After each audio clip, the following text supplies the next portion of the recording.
10 Ocak Çalışan Gazeteciler Günü dolayısıyla düzenlediğiniz ödül töreni ve balonun heyecan ve güzellikler içerisinde gerçekleştirilmesini diliyor.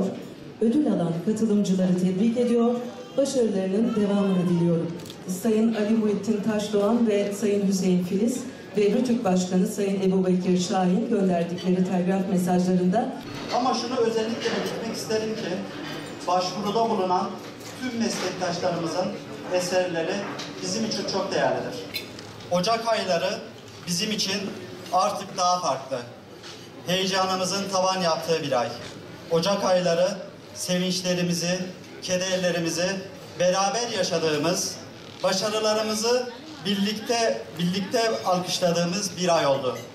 Her yıl tekrar ettiğimiz bu buluşmalar artık Gaziantep'te değil, Türkiye genelinde de ses getiren önemli bir organizasyona dönüşmüş oldu. Yine 1 Ocak ayında daha basın bayramının akabinde yeniden bir aradayız.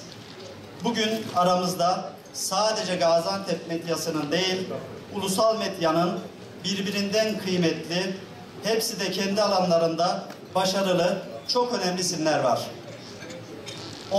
Onlarla aynı havayı teneffüs etmekten ayrıca mutlu olduğumuzu bildirmek istiyorum.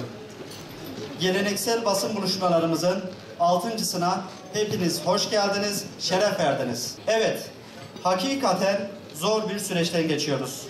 Çok önemli badireler atlatıyoruz.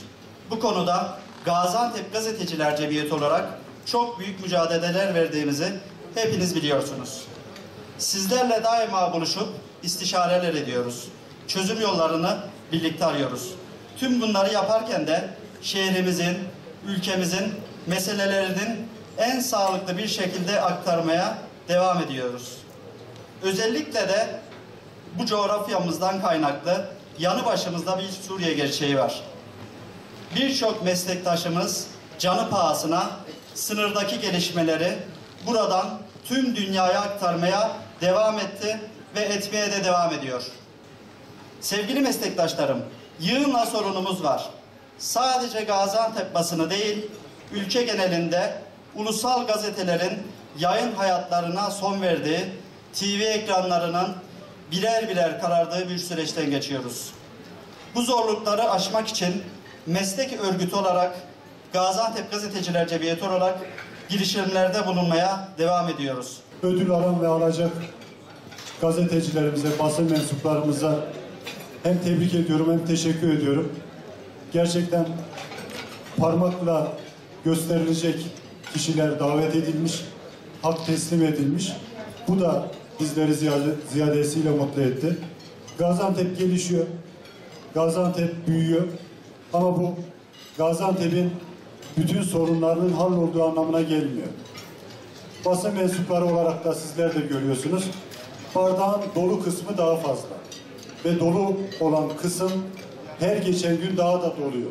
Daha iyi bir Gaziantep'te buluşmak ümidiyle Çalışan Gazeteciler Gününüz kutlu olsun. İyi akşamlar diliyorum. Üçüncülük ödülümüz Demirören Haber Ajansı'ndan Sayın Eyüp Burun'a takdim ediliyor.